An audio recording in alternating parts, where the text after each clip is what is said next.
buenos días, me presento, mi nombre es Antonella Zambrano y hoy junto a mi compañera Maoli Bonilla hablaremos sobre el surgimiento, la evolución y la consolidación del derecho al trabajo. En primer lugar, tenemos el origen del derecho del trabajo. Bueno, pues el derecho del trabajo surge como una respuesta a la necesidad de proteger a la parte más vulnerable de la relación laboral, que en este caso pues vendría siendo el trabajador. En un contrato de trabajo, el trabajador pone su fuerza de trabajo a disposición de un empleador, quien dirige su actividad a cambio de una compensación económica. Sin embargo, este tipo de trabajo no siempre existió en su forma moderna. En sus orígenes fue, pues, una figura subsumida dentro del derecho civil que regulaba en general los contratos de prestación de servicios subordinados.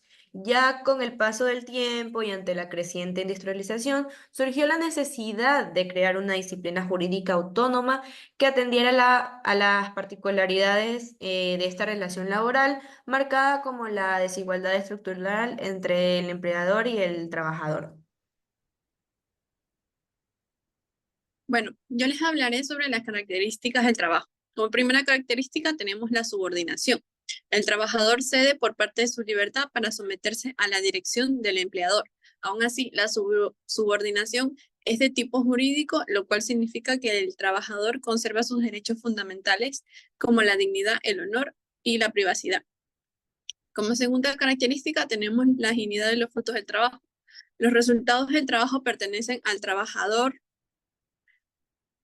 y al empleador, quien asume el riesgo económico de la actividad. Esto implica que el trabajador recibe un salario independientemente del éxito o del fracaso del negocio. Como tercera característica tenemos la finalidad económica. La relación laboral tiene un fin económico tanto para el trabajador, quien necesita un sustento, como para el empleador, que espera obtener un beneficio económico mediante el trabajo subordinado. Bueno, yéndonos un poco al contexto histórico, antes de la aparición de Roma, el concepto de trabajo en el mundo occidental estaba intrínsecamente ligado a la relación de dependencia personal, donde pues el trabajador era visto más bien como un objeto bajo una lógica de esclavitud. La economía de las civilizaciones antiguas dependían de esta forma de trabajo hasta que, bueno, pues después en la antigua Roma surgieron nuevas perspectivas y marcos jurídicos.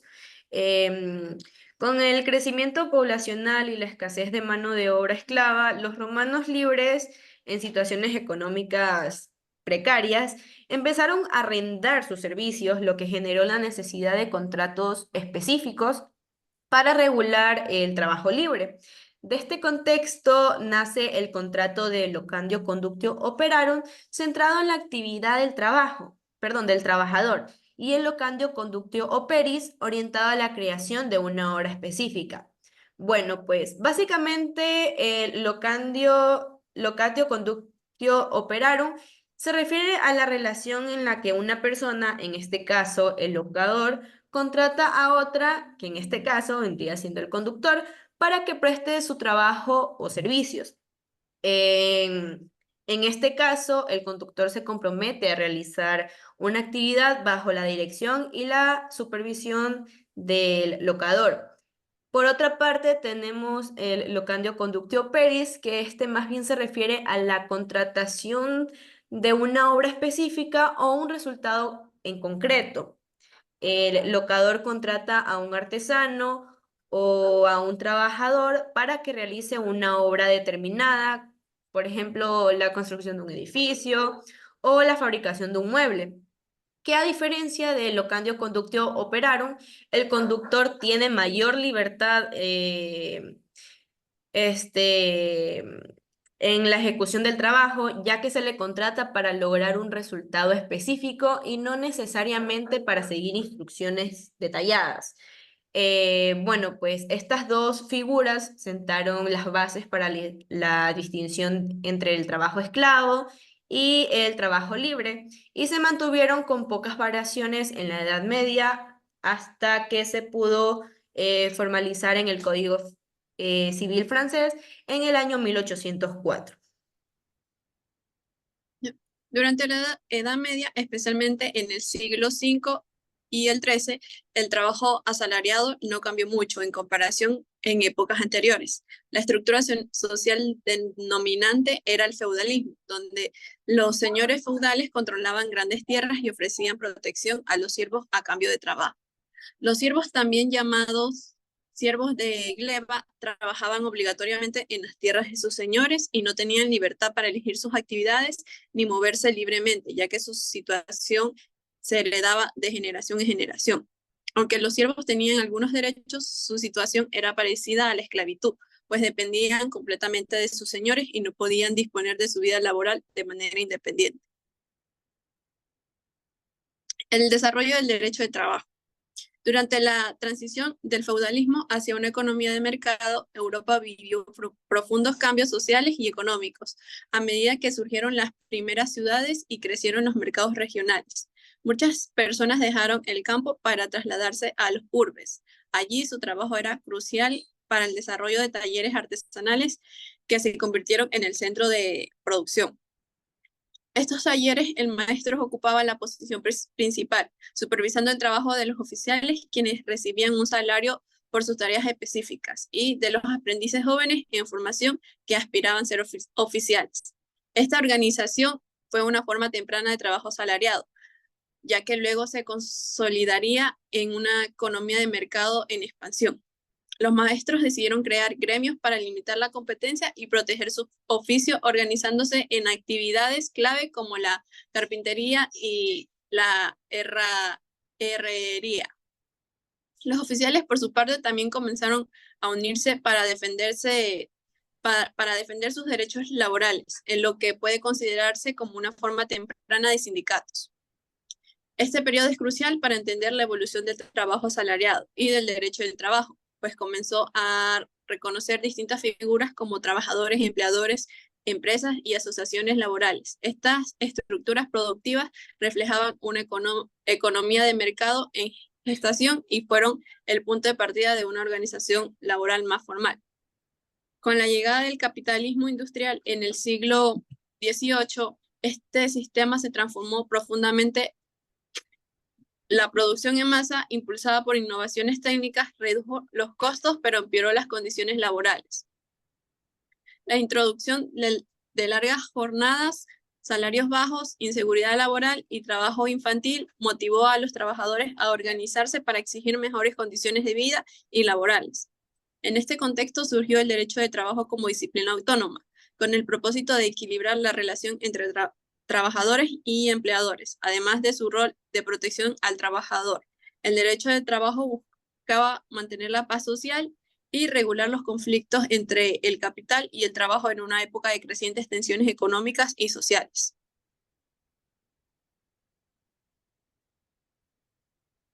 Ya. Yéndonos a las etapas del derecho del trabajo, tenemos tres. En este caso, la primera es la etapa de la prohibición, la segunda, la etapa de la tolerancia y la tercera, la etapa del reconocimiento. La evolución del derecho del trabajo se ha desarrollado a lo largo de estas tres etapas. En primer lugar, nombré la etapa de la prohibición. Bueno, en esta etapa se sitúa más o menos del siglo XIX y principios del siglo XX. El Estado adoptó una postura liberal donde se prohibían a las organizaciones de trabajadores eh, y pues se limitaban ciertos derechos. Los primeros sindicatos que surgieron como respuestas a las condiciones laborales injustas fueron considerados ilegales o se enfrentaban a severas restricciones, ya que eran vistos como atentados al orden público y lo catalogaban como un delito.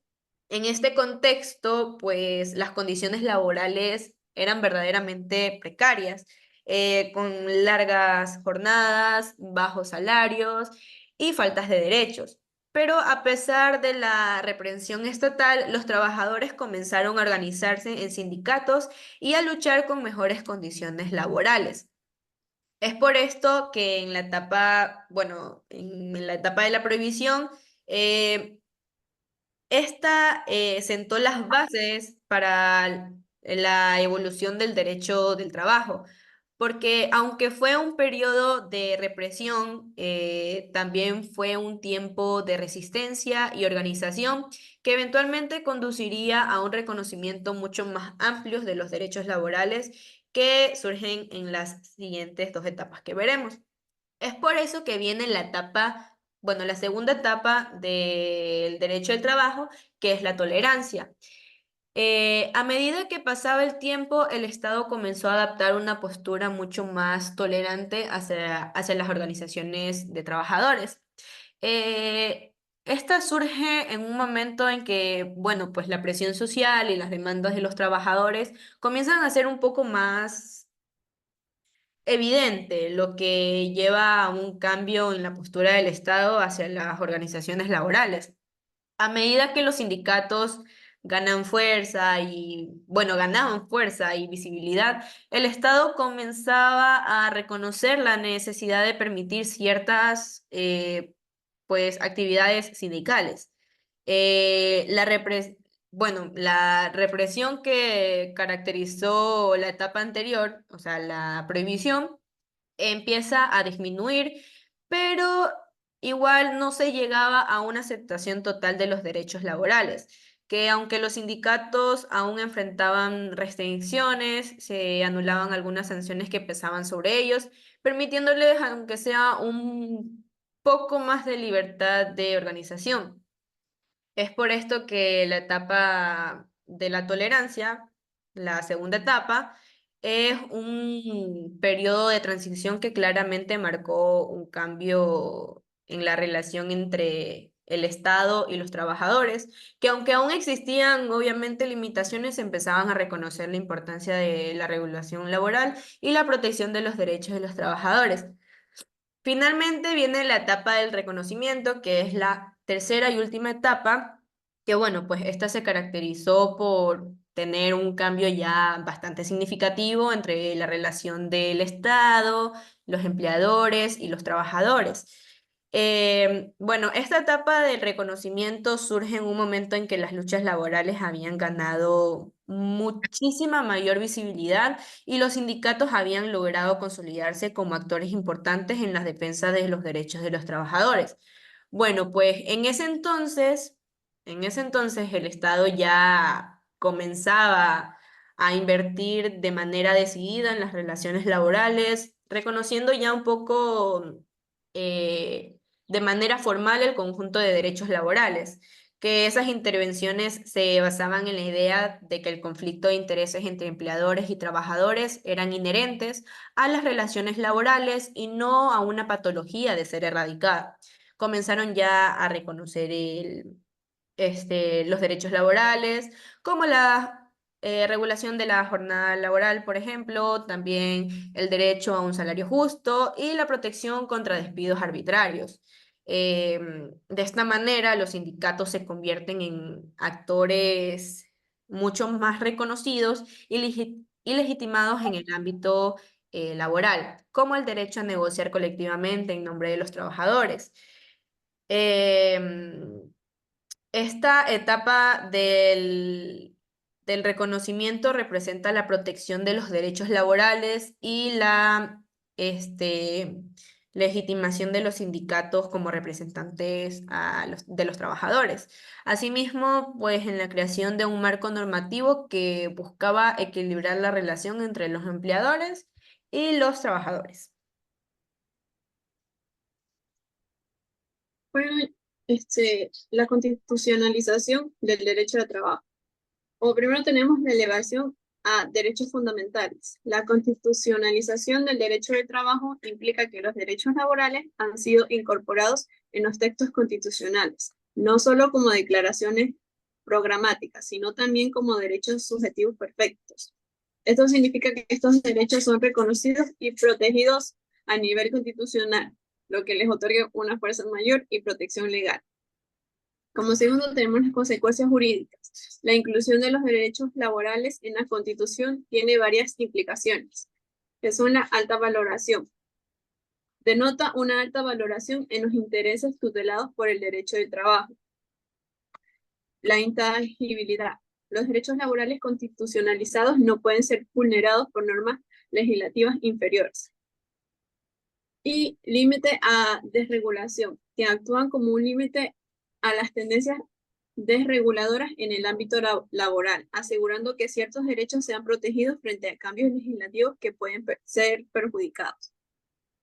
La transición hacia el Estado social de derecho. Este proceso de constitucionalización es parte de la evolución de un Estado liberal hacia un Estado social de derecho, que busca intervenir en las relaciones laborales para corregir desigualdades sociales.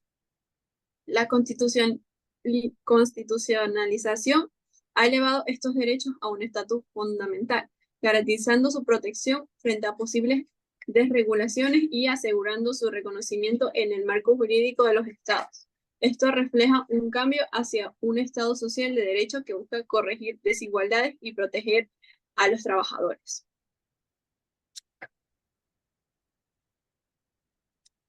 Ya, la internacionalización del derecho de trabajo. Desarrollo a nivel global. La internacionalización del derecho de trabajo ha ocurrido a lo largo del siglo XX, promoviendo principalmente por la Organización Internacional del Trabajo. Este proceso ha buscado establecer un marco normativo que proteja los derechos laborales a nivel global. Esto tiene dos vertientes, que es la internacionalización, que se refiere a la inclusión de derechos laborales en tratados internacionales sobre derechos humanos, consolidado un marco que integra a los derechos laborales dentro de los derechos económicos, sociales y culturales. En el regional tenemos en el texto de América, se han desarrollado normativas y acuerdos que buscan proteger a los derechos laborales en la región.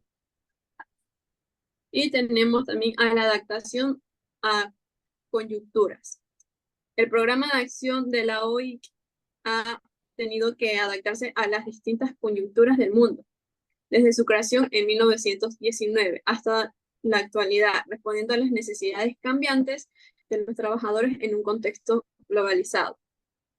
La internacionalización del derecho a trabajo impulsada por organismos como la OIT ha permitido la creación de un marco normativo que integra los derechos laborales en el contexto de los derechos humanos. Este proceso ha sido crucial abordando los desafíos que plantea la globalización, que a menudo exacerba la precariedad laboral y la desigualdad. Ambos procesos son esenciales para garantizar que los derechos laborales sean respetados y promovidos en un mundo cada vez más interconectado, donde la protección de los trabajadores debe ser prioridad en la agencia global. La combinación de la protección constitucional y los estándares internacionales ofrece un camino hacia un futuro más justo y equitativo para todos los trabajadores. Gracias. Bueno, es por esto que el derecho del trabajo es el pilar que sostiene la justicia y la dignidad en el ámbito laboral, recordándonos que el progreso verdadero solo se alcanza cuando todos avanzamos juntos. Muchas gracias.